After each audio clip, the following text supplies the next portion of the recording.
അജ്മൽ അമീറിനെതിരെ നടി റോഷ്ന ആൻ റോയ് അജ്മൽ അയച്ച സന്ദേശങ്ങളുടെ സ്ക്രീൻഷോട്ട് നടി പങ്കുവച്ചു. എനിക്കും കിട്ടി അണ്ണൻ്റെ AI മെസ്സേജ് എന്ന പരിഹാസ രൂപേണയാണ് റോഷ്ന വീഡിയോ പോസ്റ്റ് ചെയ്തിരിക്കുന്നത്. 2020 മെയ് 3 അജ്മൽ റോഷ്നയ്ക്ക് മെസ്സേജുകൾ അയച്ചിരിക്കുന്നത്. ഹരികൃഷ്ണൻ വിവരങ്ങൾ പങ്കുവെക്കും. ഹരി, നേരത്തെയും ചില ആരോപണങ്ങൾ ഉണ്ടായിരുന്നു, പക്ഷേ അജ്മൽ അത് AI എന്ന് പറഞ്ഞ് നിഷേധിക്കുകയായിരുന്നു. ഇപ്പോൾ എന്താണ് പുതിയ വിവരങ്ങൾ?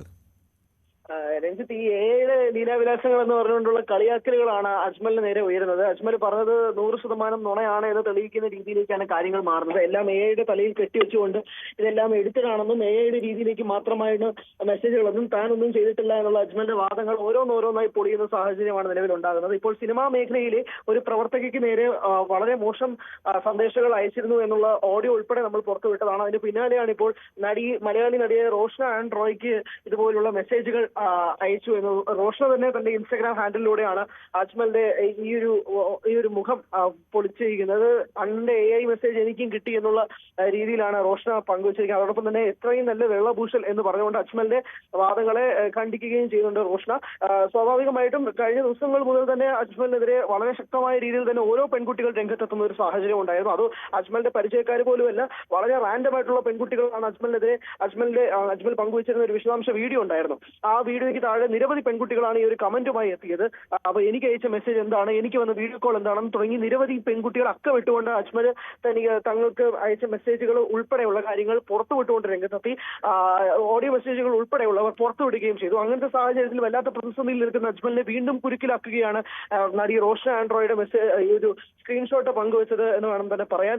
ഇതുപോലെ നിരവധി സിനിമാ പ്രവർത്തകർക്കിടയിൽ പോലും അജ്മൽ ഇതുപോലെ മെസ്സേജുകൾ അയച്ചിട്ടുണ്ട് എന്നത് വേണം മനസ്സിലാക്കാൻ. അതിന്റെ ഓരോന്നായി ഇപ്പോൾ പൊളിയുന്ന ഒരു സാഹചര്യം, കൂടുതൽ വെളിപ്പെടുത്തലുകൾ ഉണ്ടാകുന്ന പശ്ചാത്തലമാണ് നിലവിലുള്ളത്. എന്തായാലും AI മെസ്സേജ് തനിക്കും കിട്ടി എന്നുള്ള റോഷ്നയുടെ ഒരു പരിഹാസ രൂപേണയുള്ള മെസ്സേജ് അജ്മലിനെ വല്ലാതെ തളർത്തിയിട്ടുണ്ട് എന്ന കാര്യത്തിൽ തർക്കമൊന്നുമില്ല.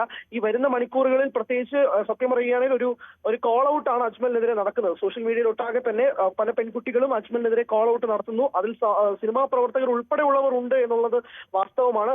പക്ഷെ നിലവിൽ ഇതുവരെ ഒരു സ്റ്റേഷനിലും അജ്മലിനെതിരെ ഒരു കേസ് ഫയൽ ചെയ്തിട്ടില്ല. പല പെൺകുട്ടികളോട് നമ്മൾ സംസാരിച്ചിരുന്നപ്പോൾ അവർ പറഞ്ഞത് ഈ വലിയ സിനിമാക്കാരാണ്, അവർ എന്തും ചെയ്യാൻ മടിക്കില്ലാത്തതായിരിക്കും, അതുകൊണ്ട് തന്നെ കേസിന് പോകാൻ ഭയമാണ് എന്നുള്ളതാണ് പല പെൺകുട്ടികളും നൽകിയിരിക്കുന്ന വിശദീകരണം. അതിനിടയിലാണ് ഇപ്പോൾ റോഷ്നയുടെ ഈ ഒരു കമന്റും കൂടി, അല്ലെങ്കിൽ റോഷ്ന പങ്കുവച്ച ഈ സ്ക്രീൻഷോട്ടും കൂടി വൈറലായി മാറുന്നത്. വരുന്ന മണിക്കൂറുകളിൽ തുടർ വെളിപ്പെടുത്തലുകൾ ഉണ്ടാകുമെന്ന കാര്യത്തിൽ തർക്കമൊന്നുമില്ല. ഇതാണ് സാഹചര്യം. ഏതായാലും അജ്മലിനെതിരെ കൂടുതൽ വെളിപ്പെടുത്തലുകൾ വരുന്നു എന്നാണ് ഇപ്പോൾ മനസ്സിലാക്കുന്നത്. കൂടുതൽ പെൺകുട്ടികൾ രംഗത്ത് വരുന്നുണ്ട്. അജ്മൽ വലയിൽ വീഴ്ത്താൻ ശ്രമിച്ചുവെന്നാണ് ആരോപണം. നേരിട്ട് കാണണമെന്നും ഒരുമിച്ച് താമസിക്കണമെന്നും ആവശ്യപ്പെട്ടുവെന്ന് പെൺകുട്ടി അടക്കം പറയുന്നുണ്ട്. ഞാൻ അഥവാ ഈ സംഭവം കഴിഞ്ഞിട്ട് ഞാൻ വിചാരിക്കാത്തത് ഇയാൾ എനിക്ക് മാത്രം മെസ്സേജ് അയച്ചിട്ടുള്ളൂ, അതോ ഇതെന്താണ് ഇയാളെന്താണ് ഇതുവരെ എക്സ്പോസ് ആവാത്തത്, ആവേണ്ടതാണല്ലോ. അന്ന് എനിക്കത്ര ധൈര്യമൊന്നും ഉണ്ടായിരുന്നില്ല, അറിയാമല്ലോ, കാരണം വെറും 19 വയസ്സൊക്കെ ഉള്ളൂ. പിന്നെ ഞാൻ ഓൾറെഡി സ്ക്രീൻഷോട്ടൊക്കെ എടുത്ത് വെച്ചിട്ടുണ്ടായിരുന്നു വേറെ ഫോണിൽ നിന്ന്.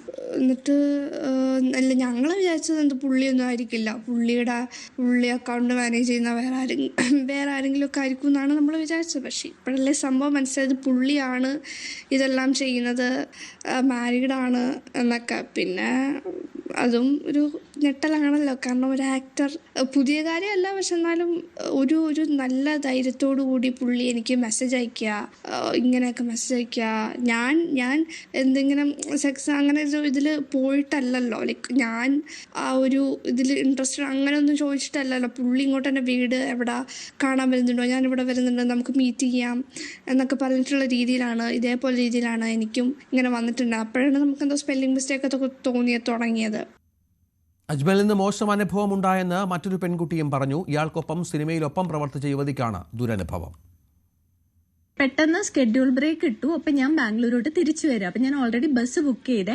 അപ്പോൾ പുള്ളി എൻ്റെ അടുത്ത് പറഞ്ഞു ഞാനും ബാംഗ്ലൂരോട്ടുണ്ട്, അപ്പോൾ വേണമെന്ന് വെച്ച് കഴിഞ്ഞാൽ നമുക്ക് ഒന്നിച്ച് ഫ്ലൈറ്റിൽ പോകാമെന്ന് പറഞ്ഞു. അപ്പോൾ ഞാൻ പറഞ്ഞു വേണ്ട, ഞാൻ ഓൾറെഡി ബുക്ക് ചെയ്തിട്ടുണ്ടെന്ന് പറഞ്ഞിട്ട് അപ്പോൾ തന്നെ നമ്മളെ വേറൊരു പുള്ളിക്കാരൻ ഇതുപോലെ എന്നെ ഡ്രോപ്പ് ചെയ്തു. അത് കഴിഞ്ഞ് ഞാൻ ബാംഗ്ലൂർ എത്തി ഏർലി മോർണിംഗ്. എനിക്ക് രാവിലെ തന്നെ എനിക്കൊരു കോള് വരികയാണ്. എനിക്ക് ആദ്യം മെസ്സേജ് എങ്ങാണ്ടാ വന്നേന്ന് തോന്നുന്നു. അജ്മലാണ്, എന്താണ് പരിപാടി, ഫ്രീ ആയിട്ട് പറ, മീറ്റ് ചെയ്യാന്ന് പറഞ്ഞിട്ട്. ഈവനിങ് ആയപ്പോൾ പുള്ളി എന്നെ വിളിച്ചു. എന്നെ വിളിച്ചിട്ട് എന്നോട് പറഞ്ഞൊരു കാര്യം എന്ന് വെച്ച് കഴിഞ്ഞാൽ സെയിം ആണ് ഞാനിപ്പം യൂട്യൂബിലൊക്കെ കണ്ടുകൊണ്ടിരുന്ന വീഡിയോയിൽ പലരും പറയുന്ന സെയിം കാര്യങ്ങളാണ് ഞാനും കേട്ടത് കേട്ടോ. അപ്പൊ എൻ്റെ അടുത്ത് പറഞ്ഞൊരു കാര്യം, ഞാൻ ആ സമയത്ത് ഹോസ്റ്റലിലാണ് സ്റ്റേ ചെയ്യണേ. അപ്പൊ എന്നോട് പറഞ്ഞു ഇതുപോലെ ആൾ ഇന്ദിരാനഗറാണ് സ്റ്റേ ചെയ്യണേ, ആൾക്ക് ഈവനിങ് അപ്പം താൻ ഇങ്ങോട്ട് വാ, നമുക്കൊരു പാർട്ടിയൊക്കെ ചെയ്യാം എന്നുള്ള രീതിയിലാണ് എന്നെ വിളിച്ചത്. അപ്പൊ ഞാൻ പറഞ്ഞു ഇല്ല, എനിക്ക് ഇത്ര സമയമാകുമ്പം എൻ്റെ ഹോസ്റ്റൽ അടയ്ക്കും. അപ്പോൾ പറഞ്ഞു ഇല്ലടോ, താൻ എന്തായാലും ലൈക്ക് എന്താ ഇങ്ങോട്ട് വായോ, ഇവിടെ തന്നെ സ്റ്റേ ഒക്കെ അറേഞ്ച് ചെയ്യാന്ന് പറഞ്ഞു. അപ്പൊ ഞാൻ പറഞ്ഞു ഇല്ല, അത് ശരിയാവില്ല, കാരണം എൻ്റെ ഹോസ്റ്റലിൽ ഇങ്ങനെ ടൈമിംഗ് ഉണ്ട്, അപ്പൊ എനിക്ക് ഇറങ്ങാൻ പറ്റില്ല എന്ന് പറഞ്ഞു. പിന്നെ നമ്മൾ സെറ്റിൽ വെച്ചിട്ട് പിന്നെയും ബ്രേക്ക് കഴിഞ്ഞ് ഞാൻ തിരിച്ച് സെറ്റിൽ എത്തിക്കഴിഞ്ഞപ്പോഴാണ് നമ്മളിങ്ങനെ ഓരോ ലൈക്ക് എന്താ പറയാ, നമ്മളെ ഇങ്ങനെ അപ്രോച്ച് ചെയ്യുന്ന രീതിയിലുള്ള ലൈക്ക് എന്താ പറയുക കാണിക്കലൊക്കെ ഞാൻ കണ്ടായിരുന്നു. നവി മുംബൈയിലുണ്ടായ തീപിടുത്തത്തിൽ മലയാളി കുടുംബത്തിലെ 3 പേരടക്കം 4 മരണം. തിരുവനന്തപുരം സ്വദേശികളാണ് മരിച്ചത്. ഷോർട്ട് സർക്യൂട്ടാണ് അപകടകാരണം.